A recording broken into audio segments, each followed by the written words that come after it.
Sup shooters, my name is Logan, aka Spiderhands, and welcome to SP Reviews, where today we have ourselves a track by an act and Christian Stutzig titled Christmas Miracle. And if we switch over to here, to be fair, by the time this comes out, it'll be mid-November, so we are going to be getting closer to Christmas, but like, I'm reviewing this in October, and you know, it's kind of crazy to think that Christmas is only 2 months away. I do enjoy Christian's Christmas music though. I've reviewed a few of his Christmas songs and they have typically been very, very good. In fact, it's been some of his stronger material. Maybe that is because I'm biased, although I typically prefer to avoid bias when I can. But yeah, it's just worth noting for transparency. I think this is a remaster, which is it's totally fine. It's good to get that sorted before Christmas, and we're gonna listen through this track from start till finish. And yeah, we're gonna hear what we think. Let's go. Excellent work with the buzz rolls on the big band and the bells, of course. You know, nice work with Rudolph. I do like the videos that people do for Christmas ones as well. You know, whether or not they're filming it or they're using stock footage. And I'm not supposed to really be talking about the videos in these reviews, as I'm not as knowledgeable about video production. But when I do watch these Christmas videos, it makes me feel all warm and fuzzy. I think because I have always associated Christmas positively, you know? But again, I have to be subjective. I have to be, you know, what's the word? Not subjective. I have to be, no, I don't know what the word is. I'm not going to spend 20 minutes trying to find the right word, but onto it. There we go. Oh, and the choir as well? Okay.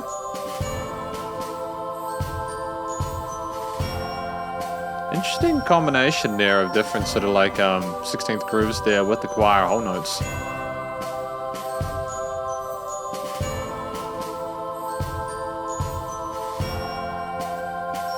It's almost a jazzy kind of swing kind of groove there. Wasn't expecting that. There was this girl, and I really liked her, but I'll probably spend Christmas alone again. Oh, okay, so this is a Christmas miracle about someone who is not with the person they want to be with on that day. Our Lord Jesus Christ is also a miracle, and through him we also receive real miracles. Like the bass line, actually. I don't really typically hear enough bass in these Christmas carols, and it's nice and smooth and punctual and fills in that low mid really well. I've decided to not give up, hoping to pray that I may receive. 'Cause there's this one girl, and I really try to forget her, but I can't. A dream of Christmas is here.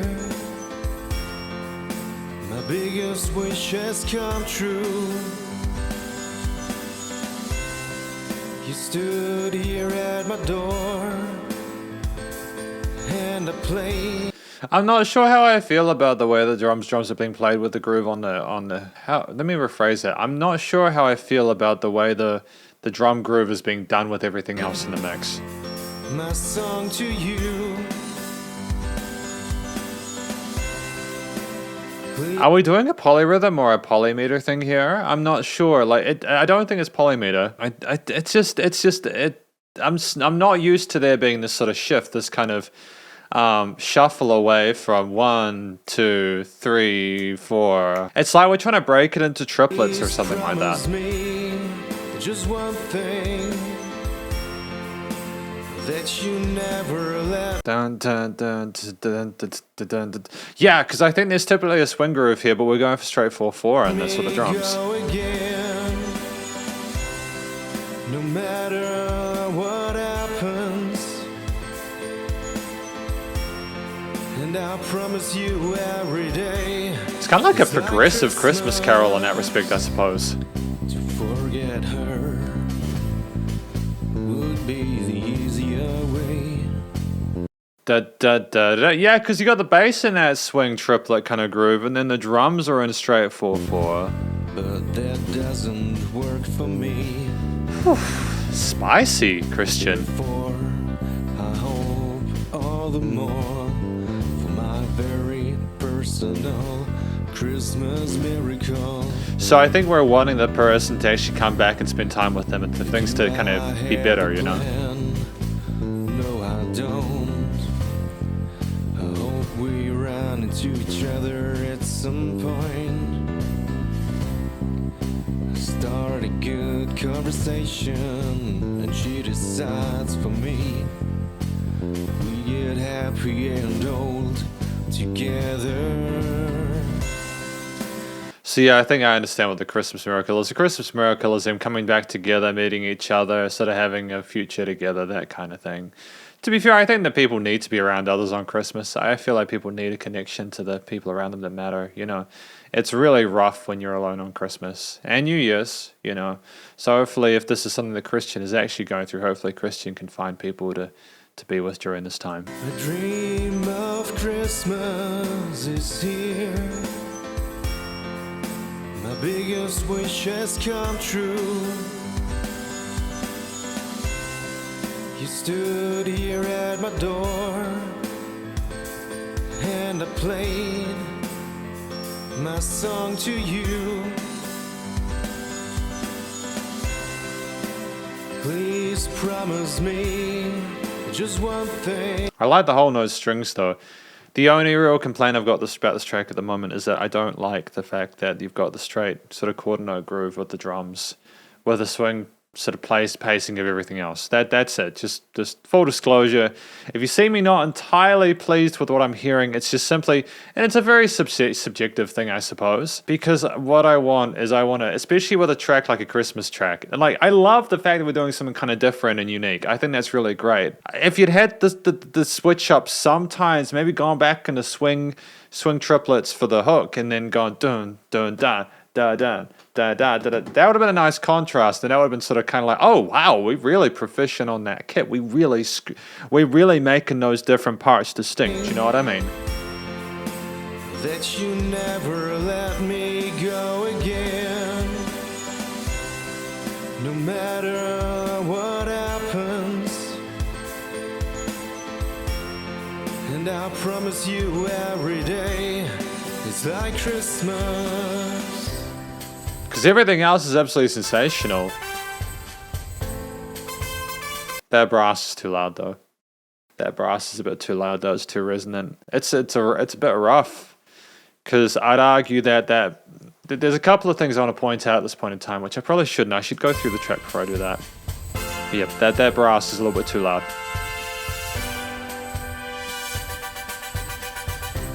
It's just because it's a little bit sharp in that higher frequency range. The dream of Christmas is here. My biggest wish has come true.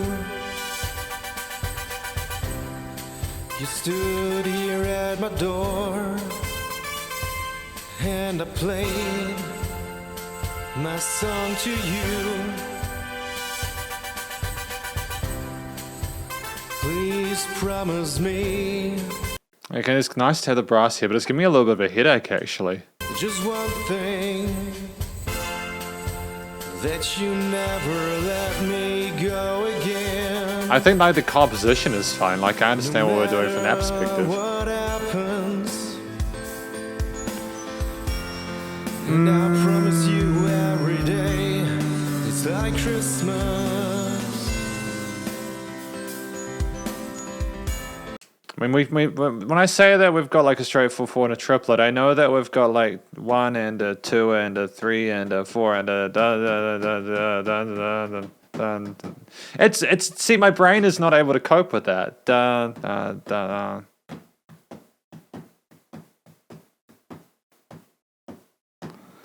Da da da. That kind of groove there. It's that you got the triplets on the hi-hat or the drums at like half the speed of the trip swing groove of the other instruments.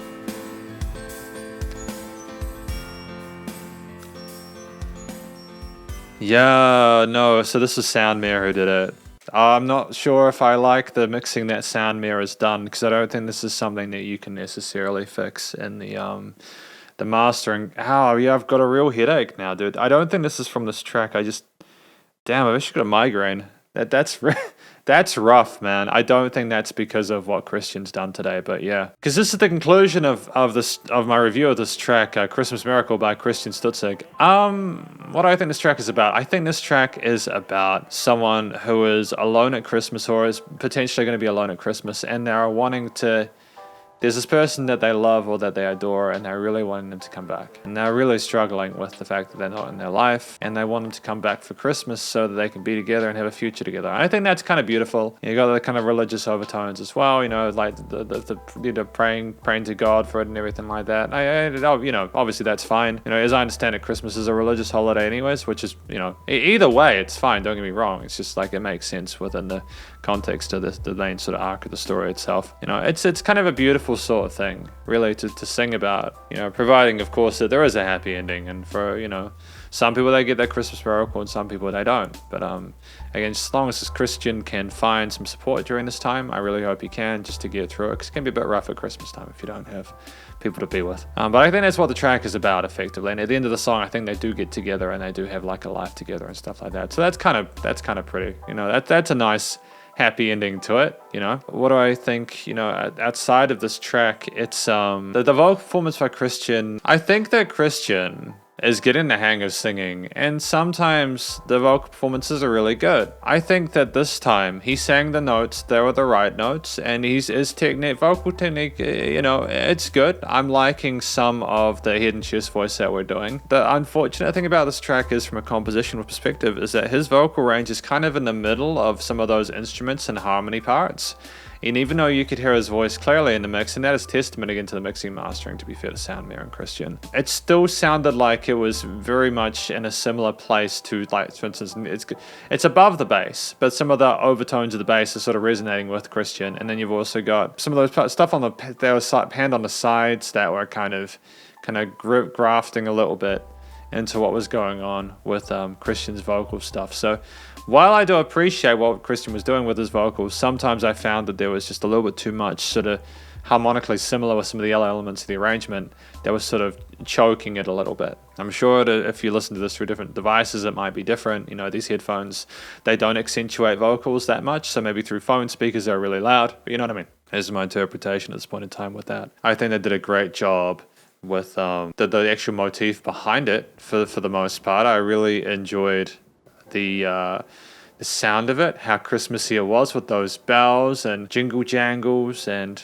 piano bits and everything like that, you know, and little bing bow bow bow, you know. There are lots of pretty Christmas sounds, you know, lots of things you traditionally associate with a Christmas carol.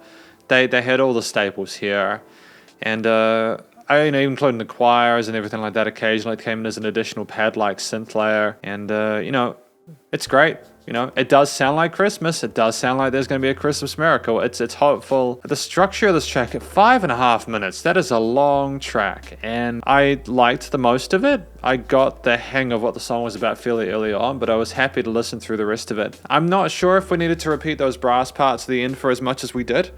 I'm not sure if we couldn't have halved that amount, whether we had more sort of thematic development or not, or more storytelling. I'm not sure. I think we were repeating some lines in our hook part there at the end.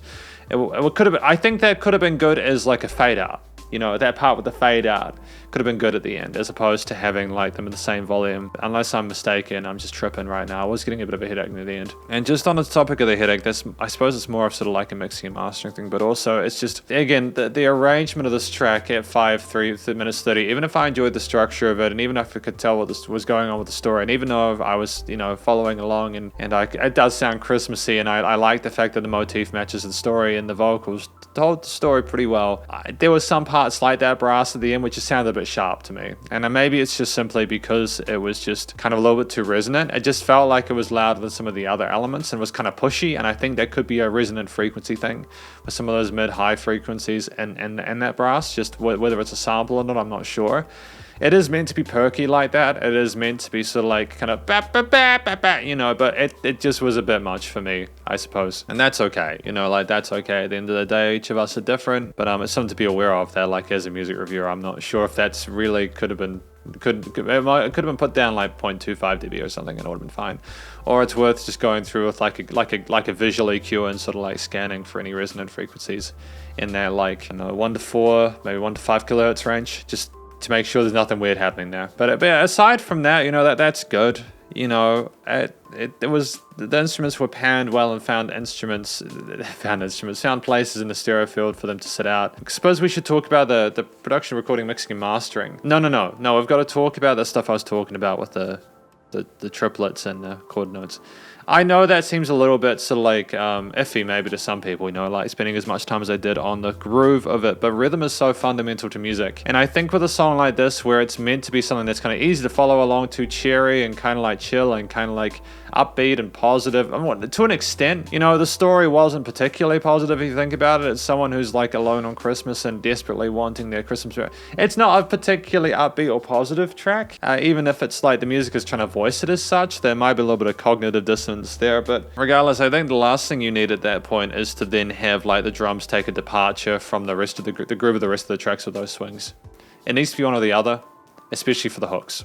That's just my personal opinion on it. Again, it's obviously up to Christian what he wants to do in that regard. If there was a particular reason that made sense with the story for us to be sort of doing it like this, then that's absolutely fine. But I would recommend for future tracks, we just, at least for the hook, have the drums go at a similar pace or similar rhythmic phrasing to the rest of the elements, just so there's a sense of unison there, really to tie it together, because most listeners will want that. Like if we want to listen to some really kind of crazy, kind of weird sort of like stuff happening with like doing the triplets and the straight 4/4s, we'll go listen to some like progressive rock, prog rock, or prog metal, or some like psytrance or something like that, or some really kind of crazy stuff, you know what I mean? And there's an audience for that stuff, but it's a Christmas song. You know what I mean? If you're gonna go make it progressive, go all out. Make it progressive the whole way. But yeah, anyways. Finally, the recording, mixing, and mastering. I think that there are a few things I would have personally done differently. For example, I think that the brass was a little bit too resonant when it came in at the end. I think that the bass was a nice leveling with it, and the vocals sounded good, but the vocals are a little bit clouded by some of the other elements of it. And that's not necessarily a leveling thing. That could just be simply Christian's range as a vocalist and where he sits, and it's kind of unfortunate in that situation. Is often why people prefer guys with higher vocal ranges, because when guys have higher vocal ranges, they sit more neatly on top of the other guitar and bass parts. That's unfortunate, but it's what it is. I'm not saying that Christian should go falsetto. That's not what I mean at all. It's about finding a way to get the instruments around you. And to be fair to Christian, he does well with this. It's not a criticism. It's not like I don't think he can do it.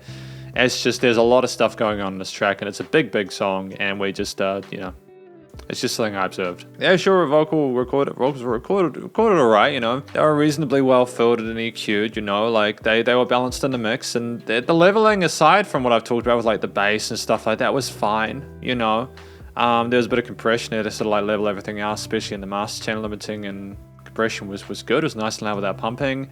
Things were nice and wide in the stereo field, and the rest of the instruments had nice EQ effects chains added to them that didn't remove the tone of the original sound, but elevated them regardless. And I think that's effectively my review of this track, Christmas Miracles by Christian Stutzig. I hopefully enjoyed it. If you did, please go check out Christian Stutzig's various social medias and YouTube page. Stay cool and stay safe, and please remember to support your local musicians and artists at this point in time, as they help more than ever with all the crazy stuff going on in the world, and I will catch you in the next review. Spider hands up.